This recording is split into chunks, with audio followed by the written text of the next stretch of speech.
السلام عليكم. رد خفيف على البيطري محمد دمير الذي تحول من مهنة معالجة الحيوانات إلى التاريخ. خلينا احنا مثلا الجزائر سميناها الدولة المغربية، كان كل شيء احنا اولى بهذا الاسم لانه احنا اكبر منهم في الجغرافيا. احنا الجزائر المغرب الاوسط اكبر من المغرب الادنى واكبر من المغرب الاقصى في المساحه. المغرب الاوسط اللي هو احنا.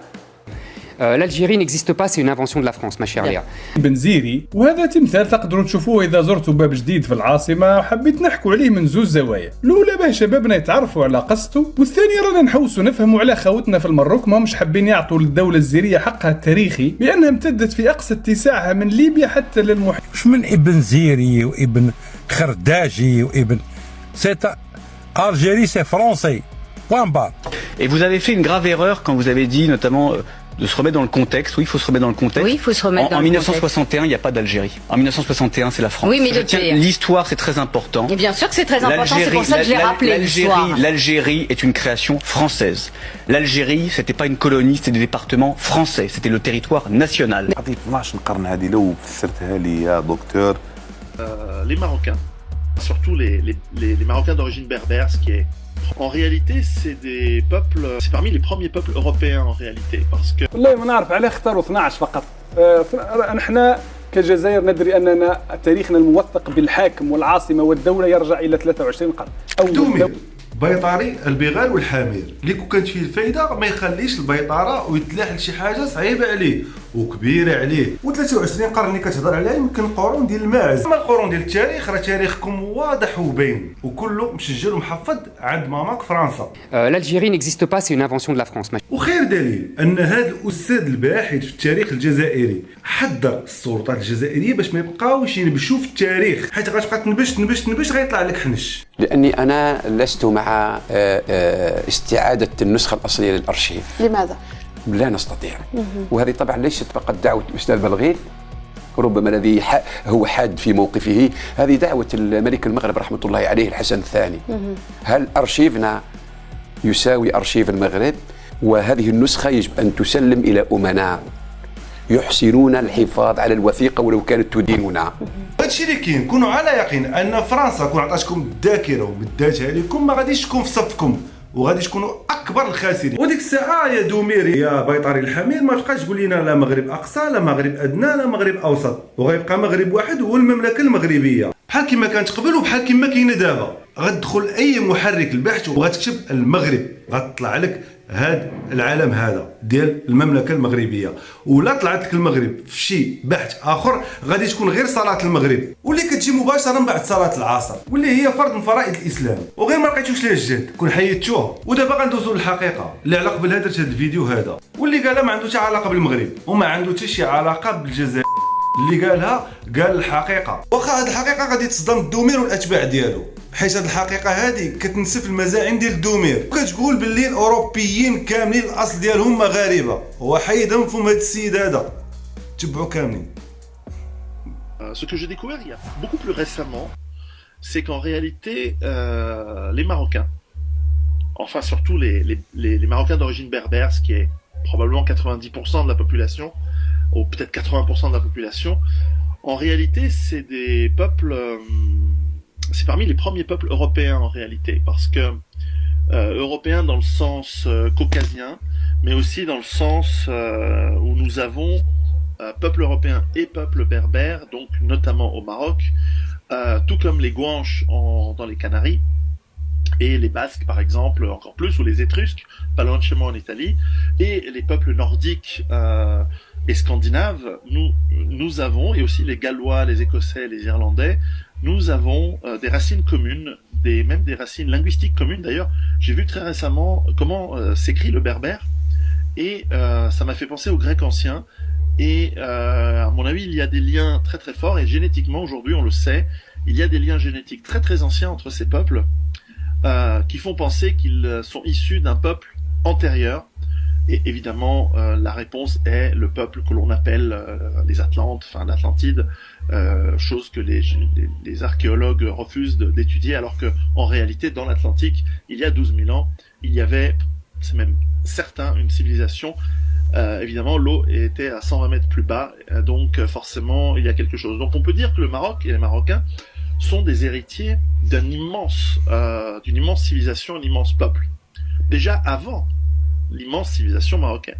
Parce qu'en fait, la civilisation marocaine est l'une des plus anciennes civilisations du monde, en continu, puisque il y avait cette civilisation déjà, notamment dans le nord du Maroc, déjà antérieure à l'époque romaine. Il y avait d'ailleurs des centres commerciaux phéniciens qui s'y sont implantés pour commercer avec cette civilisation. Et puis, notamment, je pense à la région du Rif, mais aussi ce qu'on appelle le Garbe, donc toute cette région où il y avait cette ville romaine de Volubilis, ou Lixus, mais en gros, entre Tanger et Rabat, il y avait déjà à cette époque une très très grande civilisation, mais ce n'est pas la seule, puisqu'en fait, beaucoup plus au sud, il y avait aussi des civilisations très très anciennes, et d'ailleurs, avec ensuite l'islamisation du pays, qui s'est faite relativement vite, je crois que ça a pris une 50aine d'années, entre 650 et 700, eh bien, nous avons également l'influence du Maroc sur l'Espagne par la conquête musulmane de l'Espagne, qui a jamais été totale ni complète, bien entendu. Mais enfin, il y a eu une influence. Et d'ailleurs, on voit encore aujourd'hui avec les petites communautés de Ceuta et de Melilla au Maroc, enfin dans le territoire marocain, qui sont en fait espagnols, on voit que ce sont des millénaires de commerce. Donc avant, j'ai mentionné les Phéniciens, donc les Carthaginois, et l'Empire romain, qui a jamais dominé et jamais conquis le Maroc, puisqu'il avait une alliance et il avait une forme de protectorat, tout comme les Français n'ont jamais réellement conquis le Maroc, ils ont mis en place un protectorat. Donc le Maroc est l'un des rarissimes, et je dis pas ça pour faire de la lèche, mais c'est vrai, est l'un des rarissimes pays indépendants et libres depuis des millénaires. Et ça, c'est quelque chose que je respecte, et c'est quelque chose que j'aime bien. Donc, d'une manière primaire, et c'est toujours ce que je dis aux gens qui sont viscéralement contre les autres, mais en l'occurrence ici contre les civilisations islamiques, c'est que l'islam, c'est pas un bloc, et c'est pas parce que vous n'aimez pas la religion qu'est l'islam que vous devez tout mettre dans un même sac. Je veux dire, les Marocains, c'est pas les Saoudiens. Je veux dire, on ne mélange pas les torchons et les serviettes. Je veux dire, le Maroc, c'est une grande civilisation, et certes musulmane aujourd'hui, mais qui est une grande civilisation de toute façon en soi. Ils n'ont pas attendu l'islam pour être une grande civilisation, et je pense que l'une des manières dont l'islam a pu briller dans cette région, c'est parce qu'elle était faite par des gens du Maroc, des Berbères, et parce qu'ils avaient leur culture et leur architecture, leur culture, leur mode de vie, et qui est particulier à eux. Donc, pour l'instant, pas mal d'éloges, comme vous pouvez le voir, mais c'est sincère. Donc, ce qui est intéressant de comprendre dans le Maroc, c'est qu'aujourd'hui, même pas que depuis aujourd'hui, mais depuis une quinzaine d'années, au moins 15 ans, mais peut-être 20 ans, le Maroc a une économie florissante, qui marche très très bien. Et d'une part, parce ce pays a su éviter les écueils des problèmes politiques qu'ont peut-être eu d'autres pays de la région. Et pour ça, il faut rendre hommage à la lignée, à la dynastie royale du Maroc. J'y étais lorsque Hassan II régnait, et on sentait que c'était quelqu'un de très intelligent, qui savait gérer le pays d'un point de fer, mais qui, je trouve, était, certes, il y avait des problèmes, il y avait un manque de répartition des richesses, mais qui gérait et qui naviguait ce pays dans des bonnes directions. Et d'ailleurs, le Maroc a toujours su trouver le juste chemin entre l'influence des États-Unis, l'influence de l'Europe, particulièrement de la France, mais aussi jouer avec le commerce avec l'Espagne, et avoir une subtile diplomatie avec le reste du Maghreb, mais aussi plus loin avec le Mashrek, l'Arabie et les pays du Golfe. Toujours sans se soumettre, sans baisser la tête, toujours en restant indépendant, mais en sachant... ils ont su toujours très très bien naviguer dans la diplomatie difficile de la guerre froide avant, et puis de l'après-guerre froide. Donc Hassan II, et puis Mohamed VI, qui semble avoir fait des réformes assez importantes, tout en quand même gardant, on va dire, les élites marocaines satisfaites, en augmentant leur richesse, non pas par la prédation des classes, on va dire, plus pauvres. Au contraire, ces classes se sont enrichies par l'enrichissement général, mais surtout en mettant en place une ouverture notamment avec l'ouverture d'échanges, la possibilité d'importer, d'exporter même des devises, mais aussi de plus en plus de biens et de services. Biens agricoles, notamment miniers, dont je parlais des phosphates.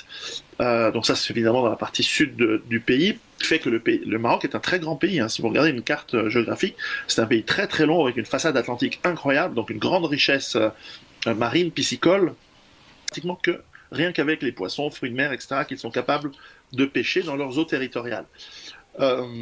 L'agriculture, surtout dans le nord, alors évidemment, il y a une grande partie du Maroc au-delà des grandes montagnes que sont un petit peu le Rif, mais le moyen Atlas et surtout le haut Atlas, c'est quand même des montagnes qui vont à 4000 mètres. Évidemment, au-delà des montagnes assez élégants d'ailleurs dans le vêtement, les Marocains, je trouvais à Casablanca, à Rabat, c'est des gens qui aiment bien ça, comme les Italiens, et dans une moindre mesure comme les Espagnols, aiment bien s'habiller, je les voyais bien saper, etc. Ça fait quelque chose, ça montre qu'il y a un amour de soi, c'est pas un peuple qui est débraillé. C'est pas un peuple qui se laisse aller comme d'autres peuples voisins. وهنا غيكون فيديو ديالنا سهله ما تنساوش راه بدعمكم غادي نستمروا ان شاء الله وبسلامه.